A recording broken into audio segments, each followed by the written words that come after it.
नमस्कार, weekly diary में बात करते हैं उत्तर प्रदेश से जुड़ी खास खबरों की। पर सबसे पहले इस हफ्ते की मुख्य हेडलाइंस। ई पेंशन पोर्टल लॉन्च करने वाला देश का पहला राज्य बना उत्तर प्रदेश। कर्मचारियों की सेवानिवृत्ति से 3 महीने पहले होंगे पेंशन और ग्रेच्युटी भुगतान के आदेश। प्रदेश के कंपोजिट स्कूलों में होगी अब इंटर तक की पढ़ाई। प्रदेश के गांव बनेंगे स्मार्ट, योगी सरकार ने लिए निर्णय। लखनऊ में गोमती किनारे लगेगी लक्ष्मण जी की 150 फीट ऊंची प्रतिमा। आईआईटी कानपुर की पूर्व छात्रों की कंपनी देश के 75 यूनिकॉर्न में शामिल। हज यात्रियों की सहायता के लिए लॉटरी द्वारा चुने गए 58 हज सेवक। अब खबरें विस्तार से। मुख्यमंत्री योगी आदित्यनाथ ने श्रम दिवस पर प्रदेश के 11.5 लाख से अधिक पेंशनरों के लिए बनाई गई ई पेंशन पोर्टल का शुभारंभ किया।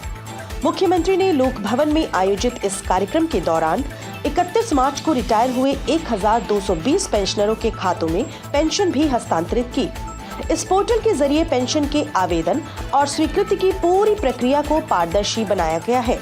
ई पेंशन पोर्टल की सुविधा देने वाला उत्तर प्रदेश देश का पहला राज्य बन गया है। प्रदेश सरकार सरकारी अधिकारियों और कर्मचारियों को एक बड़ी राहत देने जा रही है। ई पेंशन पोर्टल द्वारा अब सभी सरकारी कर्मियों को अपनी सेवानिवृत्ति से 3 माह पूर्व ही पेंशन और ग्रेच्युटी भुगतान के आदेश जारी हो जाएंगे।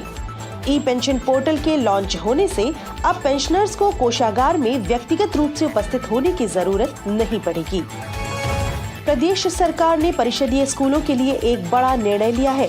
बेसिक शिक्षा परिषद के कंपोजिट स्कूलों में अब छात्र छात्राएं इंटरमीडिएट तक की शिक्षा प्राप्त कर पाएंगे। इसके लिए हर जिले में एक आदर्श कंपोजिट स्कूल का चयन इंटरमीडिएट तक की पढ़ाई के लिए होना है। प्रदेश में इस समय 24,326 कंपोजिट स्कूल संचालित है, जिनमें से 900 से अधिक स्कूलों को इंटरमीडिएट तक की शिक्षा के लिए चुना जाना है। योगी सरकार अपने संकल्प पत्र की घोषणाओं को पूरा करने की दिशा में निरंतर कदम बढ़ा रही है, जिसके तहत प्रदेश के सभी गांवों को स्मार्ट गांव के रूप में विकसित करने का निर्णय लिया गया है। इसी क्रम में पंचायती राज विभाग द्वारा ग्राम पंचायतों में बनने वाले ग्राम सचिवालयों में हाई स्पीड इंटरनेट कनेक्टिविटी दी जाएगी। इसका उद्देश्य विभिन्न सरकारी दस्तावेजों को गाँव वासियों तक इन सचिवालयों के माध्यम से तुरंत उपलब्ध कराना है। प्रदेश की राजधानी लखनऊ में गोमती किनारे झूलेलाल वाटिका के पास लक्ष्मण जी की 150 फीट ऊंची प्रतिमा लगाई जाएगी। इस प्रतिमा को लगाने में 15 करोड़ का खर्च आएगा। इस स्थान का नाम लक्ष्मण प्रेरणा स्थल रखा गया है। नगर निगम की कार्यकारिणी समिति द्वारा प्रतिमा लगाने के लिए बजट पास कर दिया गया है। आजादी के अमृत महोत्सव के उपलक्ष्य में केंद्र सरकार की ओर से जारी की गई 75 यूनिकॉर्न कंपनियों की सूची में आईआईटी कानपुर के पूर्व छात्रों की कंपनी इनमोबी को भी शामिल किया गया है। आईआईटी प्रशासन के मुताबिक संस्थान अब तक देश को 9 यूनिकॉर्न स्टार्टअप दे चुका है।